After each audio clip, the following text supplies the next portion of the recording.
I'm going to show you how to shoot black cars.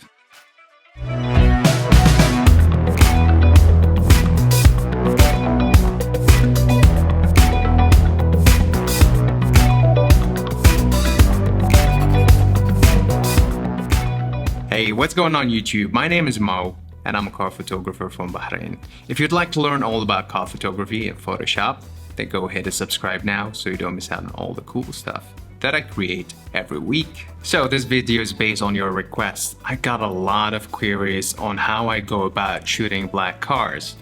So I took my Panther Black RS3 to basically shoot it and create this tutorial. Now, if you have anything in mind that you would like me to cover in the next video, please leave me a comment in the comment section below. So here are my 3 quick tips when I go about shooting any car, especially black cars. So tip number 1, shoot during the golden hours to get that soft highlights across the car. Tip number 2, shoot when the sun is really gone, but you still have these highlights in the sky. That way you can set your camera on a longer exposure, say maybe a second, a bit less, a bit more, to get the soft highlight. Just similar to the Corvette shots, I shot these when the sun wasn't there at all. It was actually just the highlights in the sky that reflected on the car with long exposure, of course. So the third tip is mainly about shooting at night. If you decided to take a black car and shoot it at night, I wouldn't recommend using a strobe, although it is possible, but it's very, very challenging. I would really recommend using light painting, in which you can create this even highlight, kind of a streak across the car. Similar to Kirk's tutorial about light painting, I'll leave a link to it in the description below. He basically created this soft highlight across the car, and that's how you mainly shoot cars at night. All right, so that's mainly it. Let me show you how I shot the car.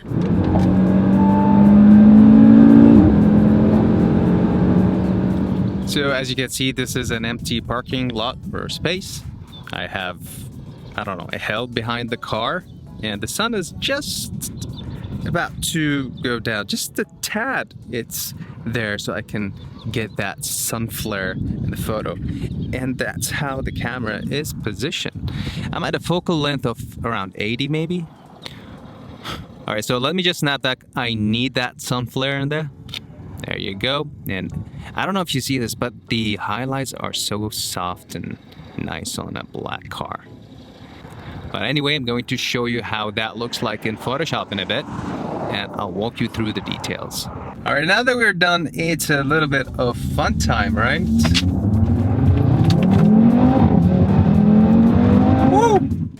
As always, I import my photos into Lightroom and make the selection. Now, my selection would vary from one photo to another.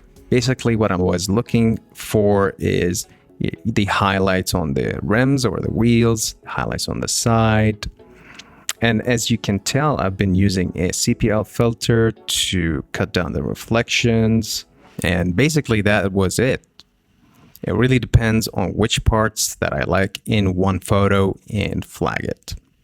All right, let me show you what I've done in Photoshop. So the first thing that I did once I imported the photos in Photoshop, I actually created a guide layer. A guide in which is going to remind me of why I selected each and every photo. For example, this is the base layer, and I highlighted in the guide layer that I wanted this part in that part. Notice how the highlights are soft and it's kind of wrapping the car. Now for the next photo, I selected more of the side. I wanted to actually show a bit of the reflections, and it wasn't too harsh because I controlled that with a CPL filter. Now I've done the same with the next one. This one basically was cutting down the reflection on the top of the car, and I like how the other half of the front of the car was getting those soft highlights. Moving onwards with the next one, I basically selected this layer to get the flare out of it. However, I ended up getting the surroundings of the car because it was a bit darker, and that will aid in popping the car out. Now, the next layer was mainly for the rims and the wheels, although I did highlight these areas, but I didn't end up selecting them. And that's mainly about it. The rest was mainly masking in the parts that I wanted in the car. I've added an adjustment layer here just to basically get rid of the harsh highlights.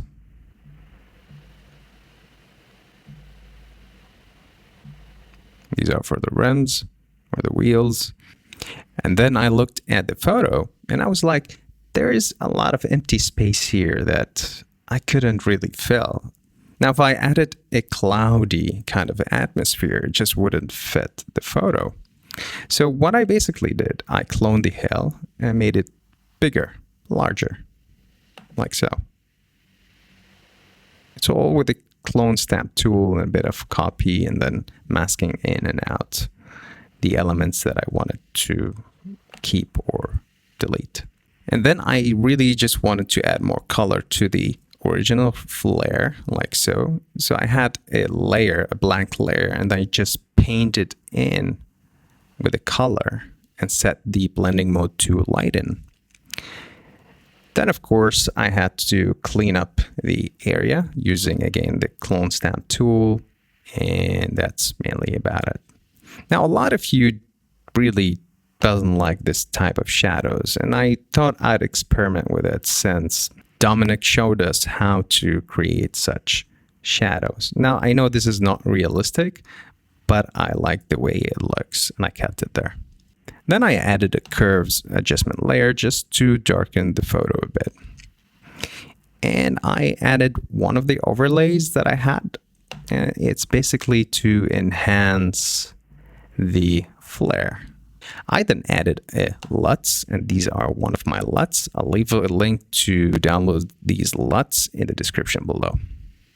And finally, I added a curve to lift just a bit of the blacks, and which I didn't like later on and crushed them in Lightroom. Now let's go to Lightroom and show you how I finalized this photo. Now I know that I could have done this in Adobe RAW, but it's a habit. I like to do things in Lightroom.